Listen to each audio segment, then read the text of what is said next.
ইনভাইটটা তো শেখ আজকে দাদা তুমি যদি আমাকে দুমুটো দুপুরে খেতে বলো যে রাজু ভাই আজকে বাড়ি আছো আমার বাড়িতে দুমুটো খাবে তুমি নিয়ে গিয়ে তোমার ছাদে মন্দির আছে কি মসজিদ আছে কি গির্জা আছে এটা তো তোমার দেখার দায়িত্ব দাদা 100 বার তুমি তো আমাকে ইনভাইট করেছো আজকে যদি আমার মসজিদ হোক মন্দির হোক যাই হোক একটা পবিত্র স্থান সেখানে কিন্তু তুমি কোথায় বসে খাচ্ছ বোঝা যাচ্ছে না ভিডিওয়ে বোঝা যাচ্ছে তুমি মন্দির দেখা যাচ্ছে তুমি মন্দিরে বলছো সুস্থ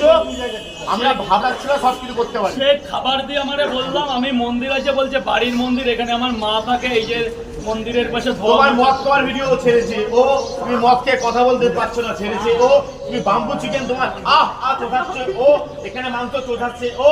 তুমি ওই ছেলেটাকে খাচ্ছ না তোমার পয়সা দেয় না তোমার মেশিন নিয়েছে তোমার প্যারেন্টস গুলো সেটা চোর খেয়েছো সেইটা বলেছে ওটা আমার পয়সা দিয়ে কেনা দাদা এই দিন আসবে না ভাবি পার্শ্ববর্তী থাকে একদিন এসে বলেছিল 2000-এর উপরে আর আমার কোনোদিন মানে